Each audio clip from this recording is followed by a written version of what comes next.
Recording. Okay. So we will begin now. So hello everybody. Hope you guys are doing well. I'm Miguel Fernandez. I'm gonna welcome back to our introduction to cybersecurity class that we offer here at the Cybersecurity Club. Um, I just want to apologize for uh, having this lecture be a day late. Me and my partner Tyler, we ran through some issues throughout the weekend, and we weren't able to prepare uh, something that we were like confident in showing you guys in time for Tuesday. So we just had to push it back at least for a day because you know school's starting to ramp up, and you know for us we're starting to get pretty busy. But we're here, and today I would like to talk to you guys about secure cybersecurity ethics because as a cybersecurity expert and in the field, we have a lot of tools that lets us access things that not a lot of people are not a lot of people can access by themselves. We can have tools that can access to personal data. We have tools that can access to deleted files. We have uh, we have tools that can uh, find find kind of like a paper trail of like what a person has done in their internet activity, things like that. And I wanted to go over about, well, what what are we expected as a cybersecurity professional to do with these tools and kind of how to act accordingly to, uh, so where you're viewed as a cybersecurity expert and not like a hacker who's just trying uh, to hack something for just personal gain so that they can get money or, you know, uh, whatever the case may be. So uh, as we continue, so cybersecurity. Um, this is, you've seen this definition. I know you guys seen this definition a lot, but it's very integral. Cybersecurity, of course, is the practice of protecting systems unauthorized uh, against unauthorized access or attacks. Uh, Meaning that we want to strengthen our computers, we want to strengthen the network we're in, we want to make sure that nothing, no sensitive data is accessed by uh, no sensitive data is accessed by people who are not authorized to access them. You wouldn't want someone to access your social security number if they're not, someone from the government or someone you trust. So uh, as we continue on, cybersecurity ethics. So as you know, ethics, uh, the definition of ethics is the moral principles that govern a person's behavior or the conducting of an activity. So it's just kind of like a set of principles that people follow and that should follow. Not everybody follows these ethics because of X amount of reason, but they're kind of like suggested principles that people should follow uh, in order to not be considered like a bad person or doing something that's frowned upon with everybody. In the cybersecurity workforce, you'll be working with a lot of sensitive data. You'll also have access to tools that can gather or attack other machines. It's up to you to kind of it's up to you uh, with all the tools and all the knowledge you gain from cybersecurity.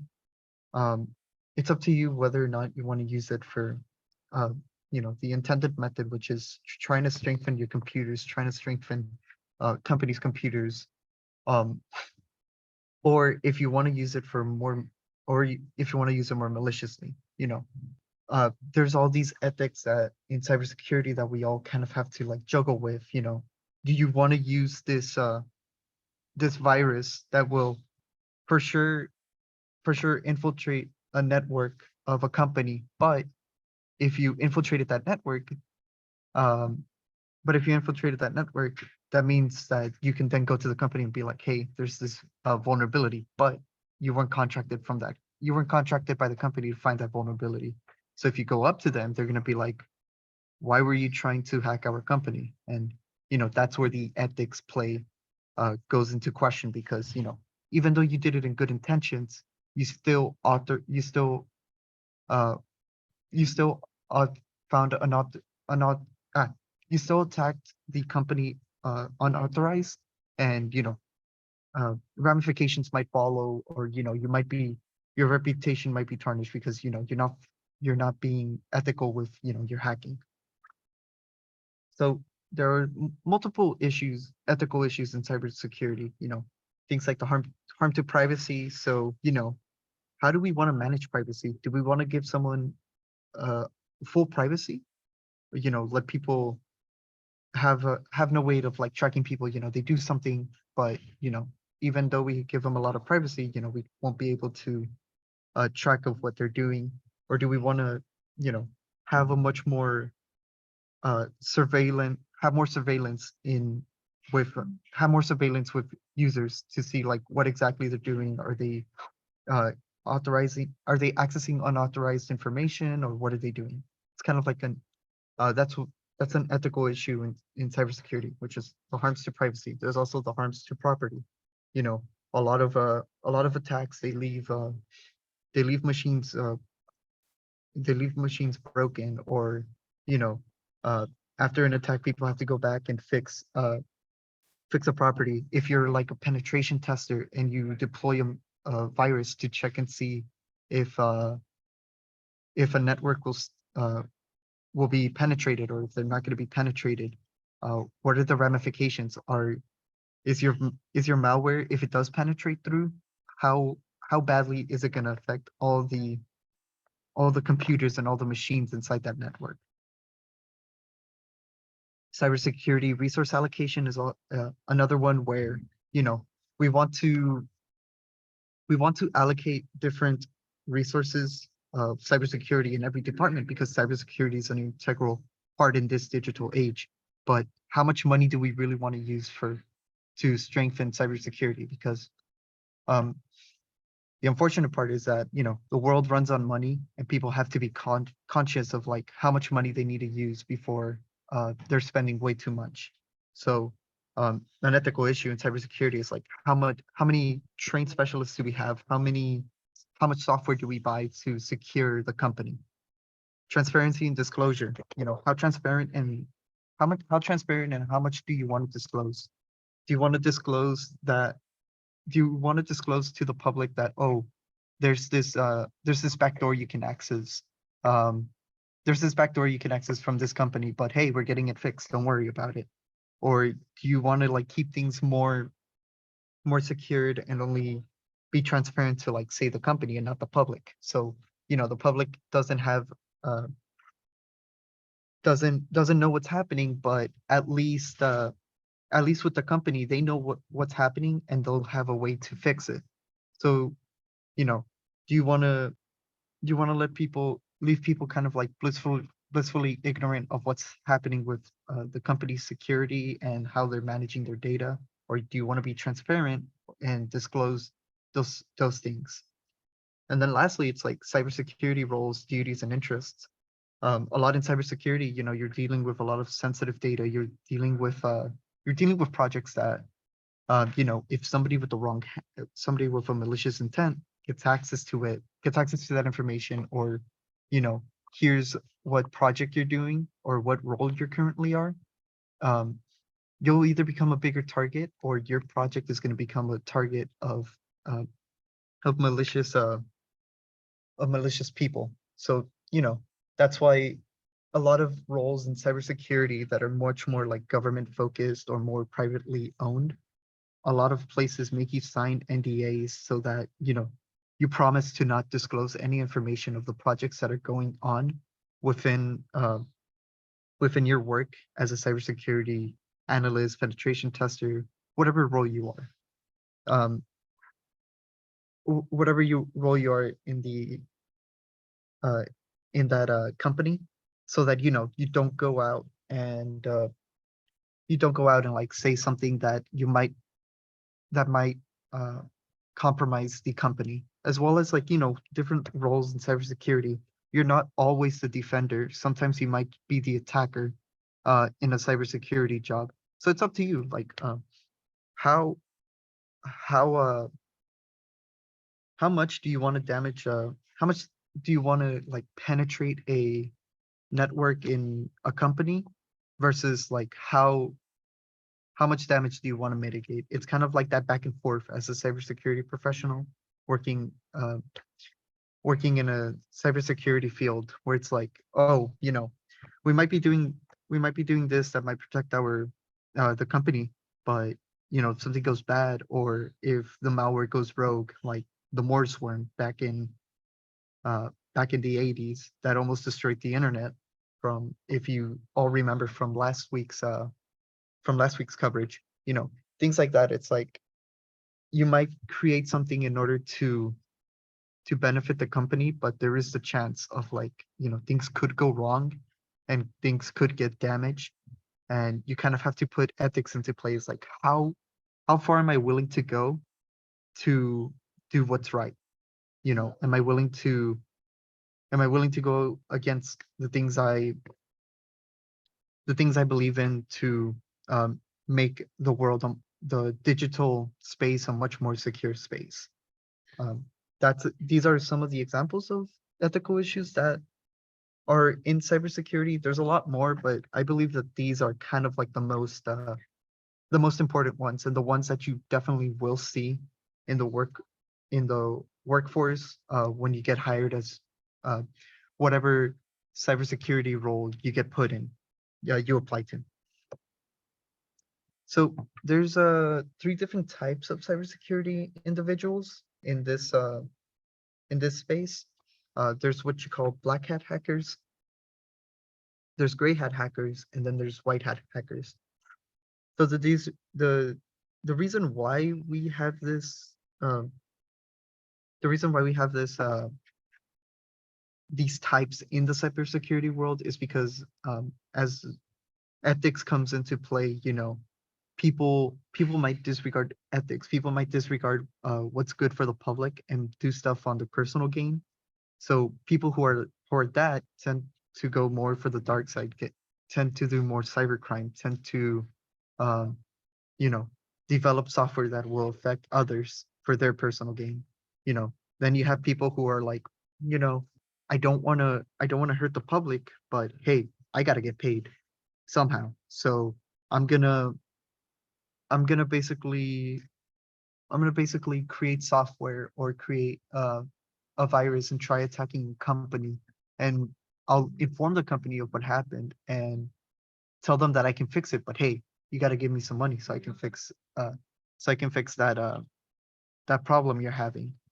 And that will fall under the gray because they're neither good or bad. They're just more like opportunistic, where you know whatever whatever best suits them, they will go and take that opportunity. And then the last one is the white hat.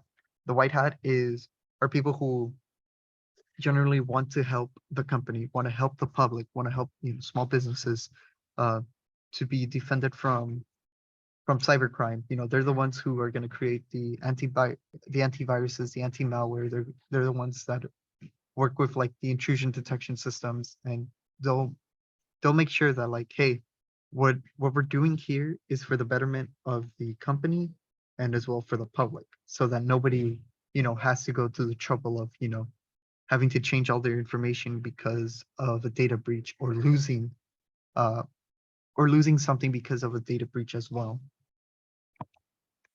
So to go a bit more into detail, um, we can start with black hat hackers, the dark side of cybersecurity, as one might say. These often start as script kiddies. And if you guys recall from last week's lecture, did we did go over script kiddies a bit.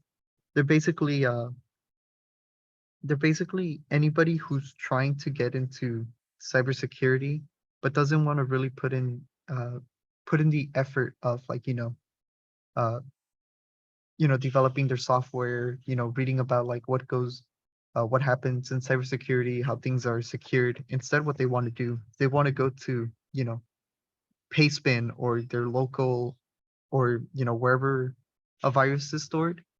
They'll take that virus and they'll run it on a network so that they can get stuff for their own personal gain without like the need of like developing their own malware, developing things to infiltrate other networks. They just get it from the internet and they run it, and from there they don't worry about anything. Well, The only thing they worry about is like making sure they don't get caught. But you know, with like creating tools and everything, no, that's already they got it from the internet, and all they did was just deploy it.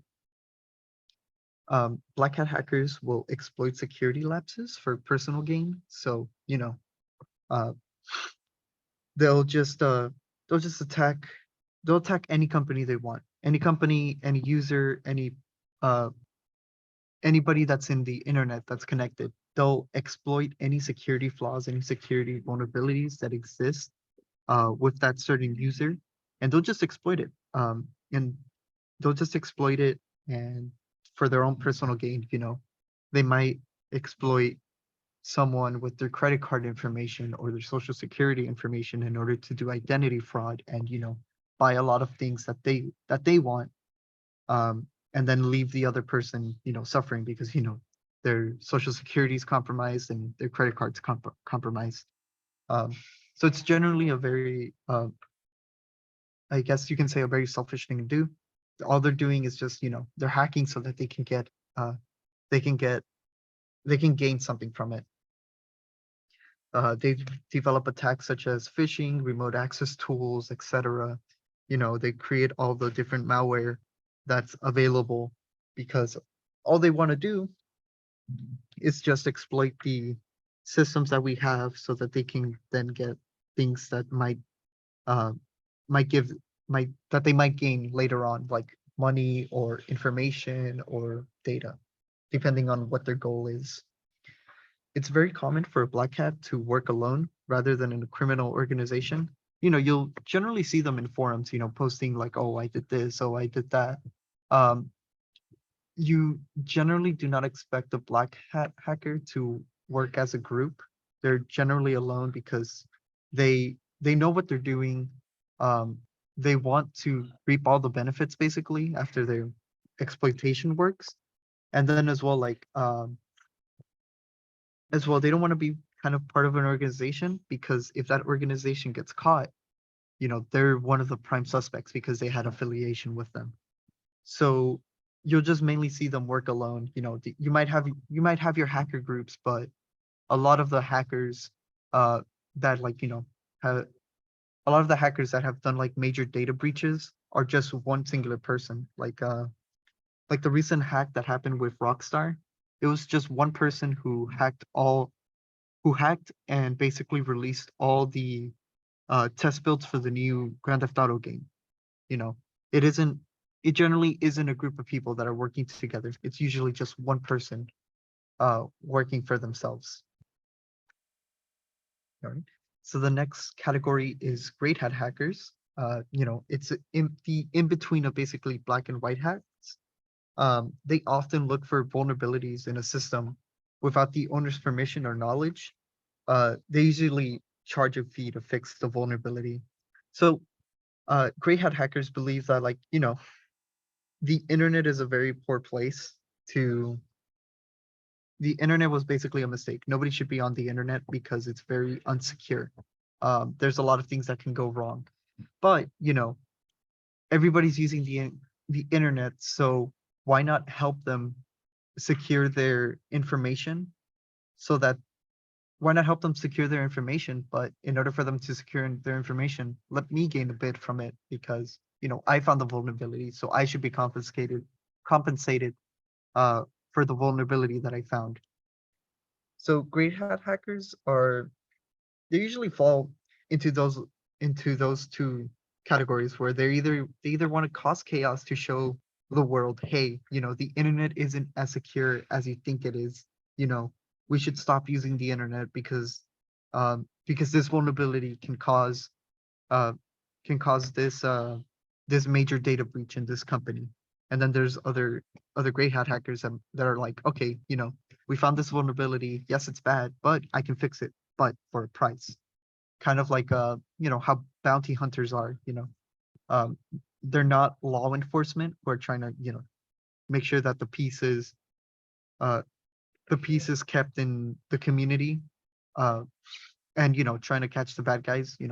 They are trying to catch the bad guys. They're trying to keep the peace in the community. But hey, they're expecting that once I catch this person that has this x amount of bounty, they expect that for them to be compensated for their troubles.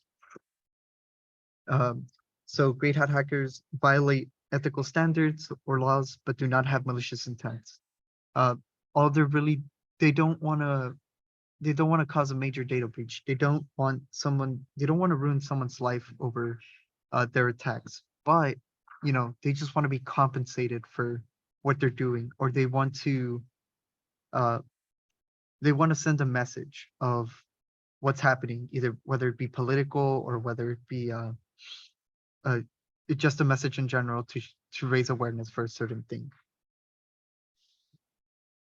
The next one is a white hat hacker. These are your ethical and good hackers. Um, these are, people who are either contracted by a company or hired by a company to, uh, penetrate and look for vulnerabilities uh, in their network or in their apps to make sure that, like, uh, the build that they're doing is secure, it's safe, and it's good for users to use, where they won't have to run the risk of losing sensitive information. They exploit systems to find vulnerabilities, to make recommendations for improvements. So you'll generally be seeing them as you're working. Uh, you'll see them, like, they'll hack someone's network, and they'll take note of what different vulnerabilities they are, and then they'll make a full-on report of, like, hey, these are all the vulnerabilities in your network. You need to fix this, this, and this, and here's how to fix them. And then they give their full-on documentation on how to fix certain things. They're usually paid employees or contractors, so they don't. Their their mindset is that, hey, we're doing this for the betterment of the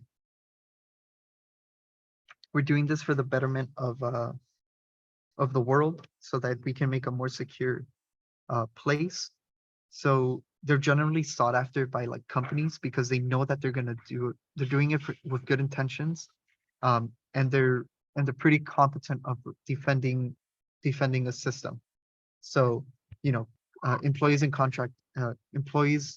usually go out and either hire them or contract them uh, to survey their machines, survey their networks, survey their applications to make sure everything's secured as it should be. They work in big companies, providing strengthening and security. They usually want to work with big companies because big companies usually take a big portion of the internet. I mean, one of the biggest search engines we have right now is Google. So white hat hackers tend to flock to big companies so that they can secure them and make sure that they're protected, so that when an attacker tries attacking, a huge data breach is prevented, because all the white hat hackers help defend the company with using their cybersecurity skills. And an example of this would be a penetration tester or a pen tester. You know, somebody who's hired to basically, they'll give them the environment. Well, it depends. Some companies will give them, like, the full-on environment of what they're going to work with, what networks they are, the specific machine models and such. And then, a penetration tester will run all different commands and different software to make sure to see if there are any vulnerabilities located within the company. And if there are, they'll create a big report on all the different types of vulnerabilities, what they can do to fix the vulnerabilities, so on and so forth. So now we're going to talk about what's called the infosec wheel. This is generally a wheel that a lot of you'll see it a lot when you're trying to when you try and look for a job. A lot of people will refer to the infosec wheel to kind of describe what job and what roles you're expected to do in a company. These are comprised of various different teams that all have different roles,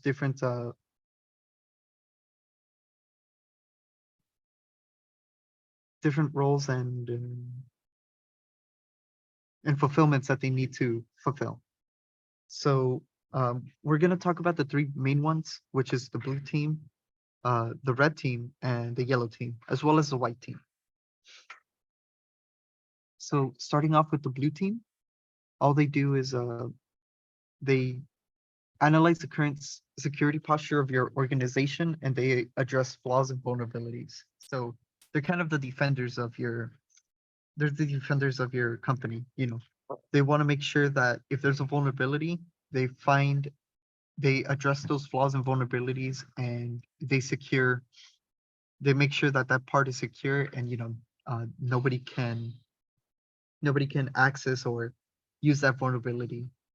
Some of the skills that goes into a blue team, things like risk assessment, uh, they go and assess the different risks that can happen with the vulnerability that is present. They'll be like, hey, with this vulnerability, this is at risk, this other thing's at risk, multiple things are at risk, and here's why. Threat intelligence, you generally want to be up to date with all of the new threats and the new and current threats that are popping up in the cybersecurity world. So having that threat intelligence helps the blue team prepare and expect and have an expectation of like, oh, what different attacks are we bound to expect in an attack if we're working with, say, like an application. Then there's hardening techniques. Uh, hardening techniques basically means they're techniques to fortify and secure pieces of software, pieces of code to make sure, things like buffer overflows, um, man in the middle attacks don't occur. So it's just making the code much stronger and much more secure. And then the last one is monitoring detection systems, things like intrusion detection systems, intrusion penetration systems.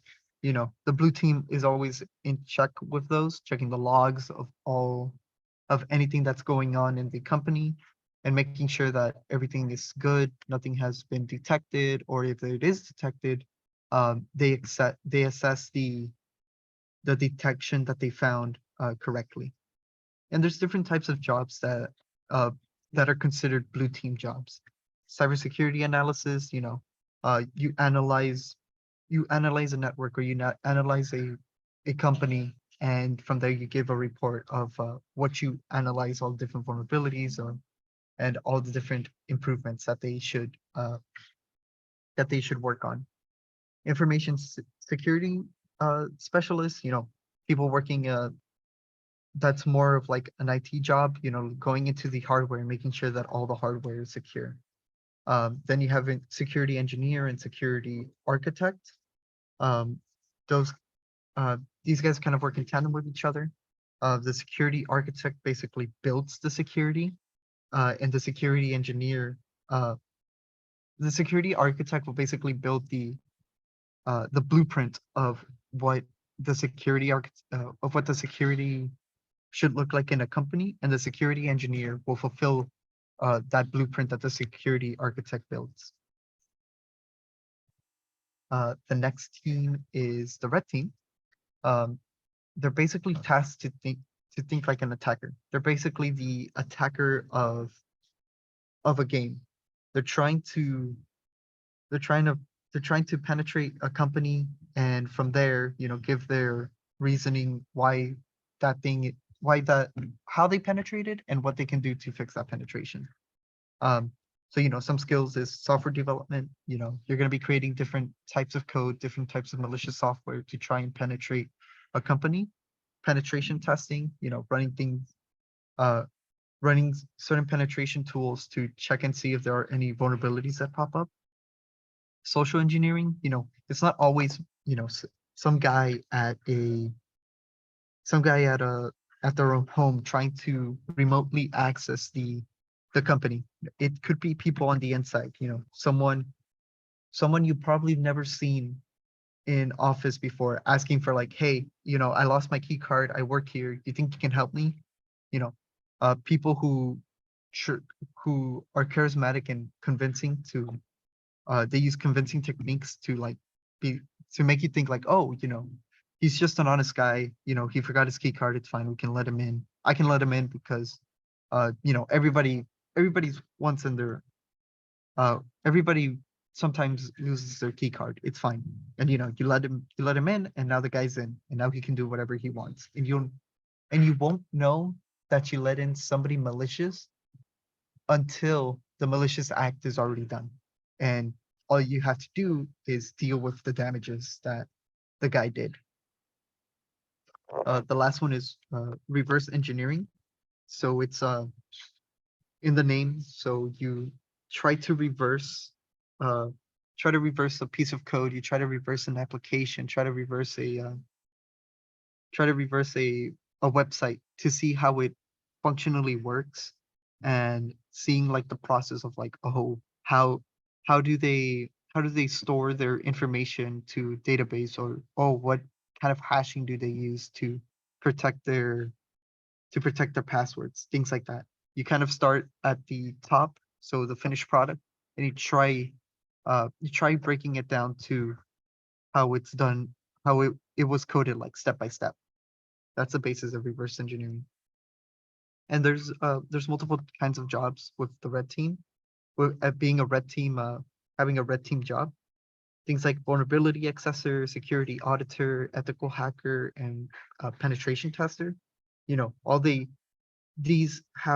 all have like similar jobs of like, hey, you know, you need to attack our network, our company, and you need to tell us what kind of vulnerabilities you saw when you tried attacking our company, where you tried attacking our company, and uh, yeah, where you tried attacking our company, and like what vulnerabilities you saw, and what improvements do you recommend we can do to improve on the vulnerabilities that we saw, that you guys saw. The next one is the yellow team. The yellow team will basically build and design software, systems, and integrations. They're the ones who, they'll build any software that's needed in the company, any software that the blue or the red team needs to carry on their duties. They're basically like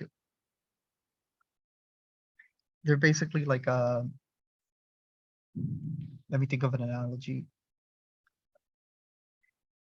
So like if anybody here like watches NASCAR or like Formula One, they're basically like the engineers of the car, and the blue and red team are basically either the pit stop people or the driver that's racing. So they want to make sure software that their software is good and does the job that it's needed to do, so that whatever the blue and red team need to do is successfully like done. So the focus is usually on requirements, functionality, user experience, and backend performance. So any requirements that the company needs or the blue or red team needs, they need to fulfill on that software. They want to make sure that it's functional.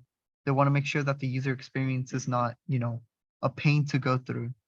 They want to follow like basically all the software engineering like standards that we have now. They want to follow those so that their software is good to use.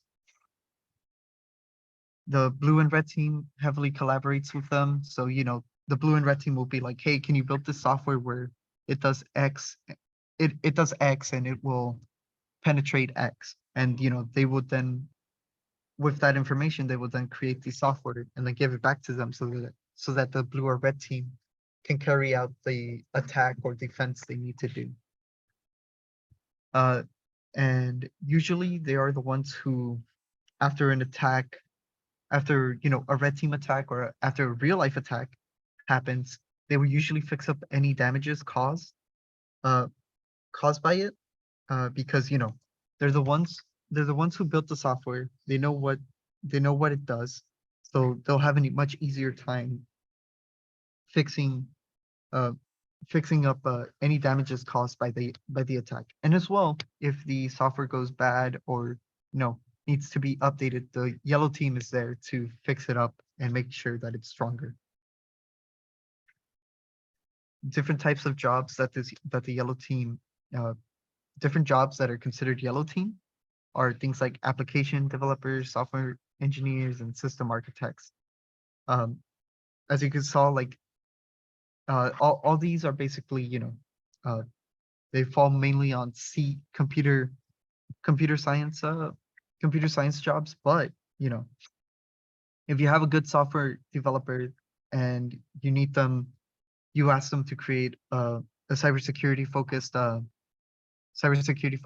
software, they're going to do it because you know they have the expertise of the language. They might not have the expertise of like uh, creating uh, creating something like heavily cybersecurity focused, but they have the adaptability of like, okay, if I'm told to do something new, I will go out and learn.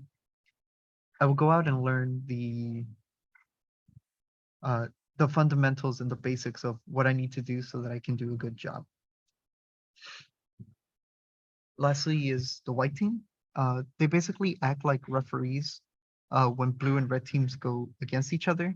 So in company, so uh, there are certain companies that have blue and red teams working in one department, and in order to evaluate them, they make them go head to head with each other.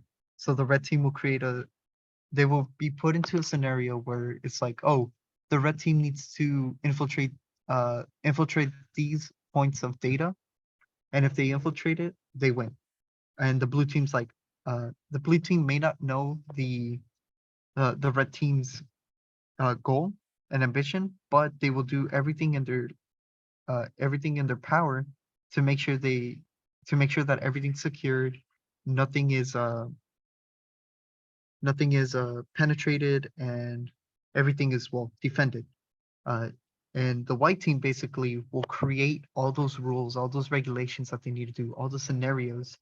They will set up the machines. They will point of like, oh, we need these machines, we need this network done. Um, they're basically organized. They organize and they evaluate and they look over the actual game that's played between the red and the blue teams. It is very common for people with the most experience to be put into a white team. So people with senior level jobs that have been at it for a while, they'll be mainly put into the white team because they know how the company's architecture works. They know uh, how things are found, how things are, you know, different points of penetration. So they'll usually be put into this. But companies usually hire third party white teams mainly because having having a white team that's only comprised of people from your jobs, well, they're gonna get biased because it's their company. They're doing they're working with they've been working with this company for a while. They might be like, oh, our our people our people didn't do so good this time, but we don't want to say that our department is lacking in something. So we'll say that they did fine. uh, they want to they want to hire third party companies want to hire third party teams so that they can get like a fresh outlook, or you know an even better outlook of like, oh, how the teams are managing, what they need to do to improve, what they're doing well, what they're not doing well, so that they can then base it off of like, oh, who do we need to recruit, what training modules do we need uh, to give the teams so that they can do much better for the next performance. Uh, and the duties of the white team as well. They conduct a post-engagement assessment. So uh, after the battle, after the round is done, people have people have finished the game. They go in, they evaluate of like, oh, what did the blue team do well? What did the red team not do well? Or vice versa. And they kind of of create this report assessing everybody of how they did. They also do an incident response plan, so they look at all the vulnerabilities that were found and were used during the game, and they basically have to make a report where they need to report all those incidents that happen, as well as their own take on the security strategy of like, oh, with these vulnerabilities found, here's our strategy of what you should do, and as well evaluate how the teams are doing. Um, I don't have slides, but because they kind of mix with each other. But as you can see, there's also three other teams: the green team, the orange team, and the purple team. I didn't really include slides for them because they're kind of like they're mixtures of the three core teams, which is the yellow, the blue, and the red team, and they're basically they basically share the same responsibilities, but since they're merged, they have different they have different goals in mind. So things like the green team, they enhance security automation with design and code, basically saying like uh, the software developers create this code have created this application uh, have created this application for people to use. So they pass it on to the green team to create tests, to create validators, to create hashes for the passwords to make sure that like, hey, if somebody were to attack, like we have all these security automations and we have reviewed the code so that vulnerabilities aren't present within it. The orange team, it's again a mixture of the yellow and the red team. So, the software engineers have this application, um, have the application they send it to the orange team, and they'll basically facilitate interaction and education within it. So, you know, they'll make sure that all the interactions are doing well, that everything's validated correctly, and then as well, like try to try to break the application because a good way to know what's wrong with an application is to break it, to put in things that shouldn't be inputted in certain parts, uh, so that from there, like you can go back to the yellow team and educate them, like, hey, there's these things that causes this part of the code to break, or here are some vulnerabilities that are not that are that might prevent a data breach in the application. So, they'll send it back to the yellow team and then so that then the yellow team can fix it and upgrade it to be even better. The last one is the purple team.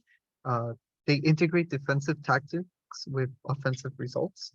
So, uh, these are kind of uh, these are kind of like the defender, the blue and the red team. They're working together to create kind of counterplays with attacks. So they successfully defended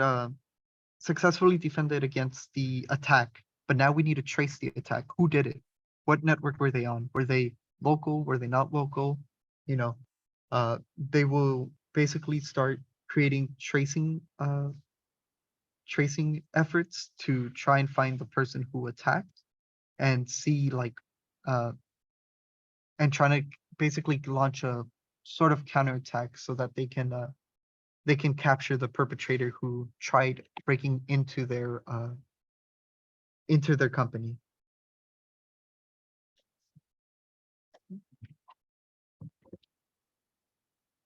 And that's it for today's lecture. Does anybody have any questions?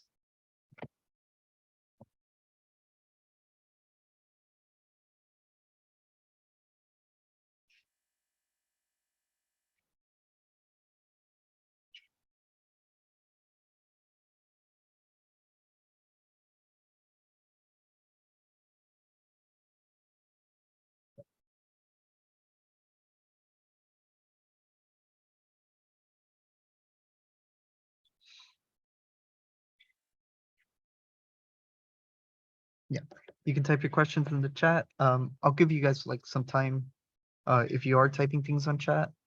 Um, just so you can type it out, and or if you can, if you want, you can also unmute yourself and ask a question.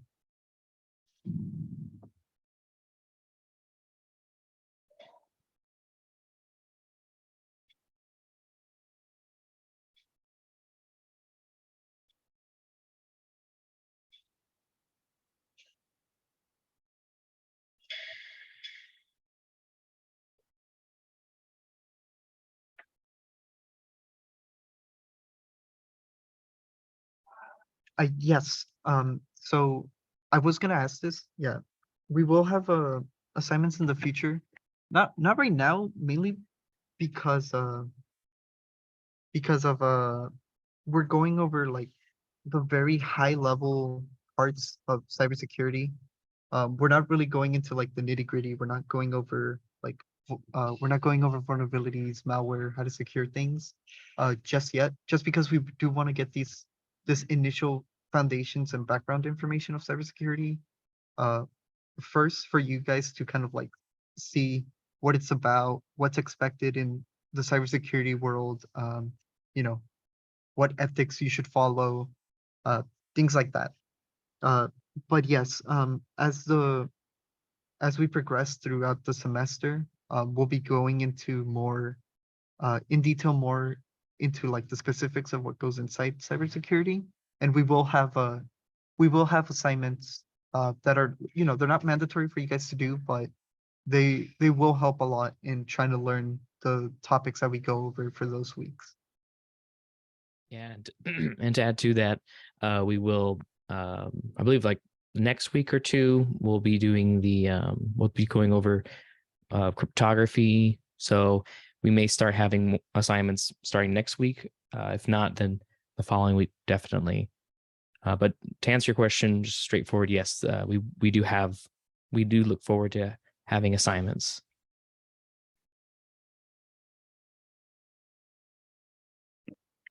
Yes, no problem.